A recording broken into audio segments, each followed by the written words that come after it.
అవనగడ్డ నియోజకవర్గంలో ఇవాళ రైతులకు కష్టకాలం వచ్చింది.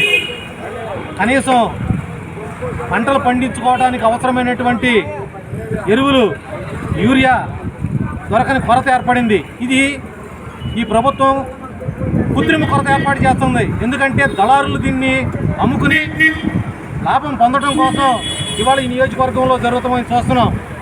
రోడ్ వచ్చిందంటారు, అగ్రికల్చర్ ఏవో గారికి ఫోన్ చేస్తే ఫోన్ పట్టించుకోరు. ఇవాళ ఏం నడుస్తుంది ఇక్కడ? ఆరుగాలం పండించిన పంటలకి గిట్టుబాటు ధర ఉండదు. అలాగే ప్రకృతి వైపరీత్యాలతో కానీ ఎన్నో విధానాలుగా ఈ రైతులు ఎన్నో ఇబ్బందులు పడుతుంటే ఈ దేశంలో నేను రైతు బాంధవుడని చెప్పుకుంటున్నటువంటి ఈ స్థానిక శాసనసభ్యుడు దీని మీద స్పందించాల్సిన అవసరం ఉందా లేదని చెప్పేసి సందర్భంగా క్వశ్చన్ చేస్తున్నాం. ముఖ్యంగా రైతులకి త్వరితగతిన ఈ యూరియా అందించాలి. గతంలో రాజశేఖర రెడ్డి గారు రైతు పక్షపాతిగా రైతులే సంక్షేమాన్ని అవలంబించిన వ్యక్తి. తర్వాత జగన్మోహన్ రెడ్డి గారు అధికారంలోకి వచ్చిన తర్వాత రైతు భరోసా కేంద్రాల ద్వారా 5 సంవత్సరాల కాలంలో ఏనాడు కూడా రైతులకు ఇబ్బంది కలిగే పరిస్థితుల్లో గిట్టుబాటు ధర ఇచ్చినటువంటి వ్యక్తి. ఇవాళ కూటమి ప్రభుత్వంలో ఈ దివసంలో ఇవాళ ఈ ఎరువులు ఉండవు, పండిన పంటకి గిట్టుబాటు ధర ఉండదు. నాయకులేమో మేము రైతు పక్షపాతం అని చెప్పుకుంటారు.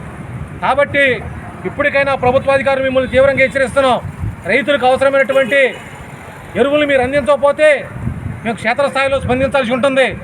కాబట్టి ఇప్పటికైనా కూడా రైతులకు అవసరమైనటువంటి ఎరువులను తక్షణమే అవనగడ్డ నియోజకవర్గం అందించాలని చెప్పేసి వైఎస్ఆర్ పార్టీ ఎస్సీ విభాగం తరఫున డిమాండ్ చేస్తున్నాం.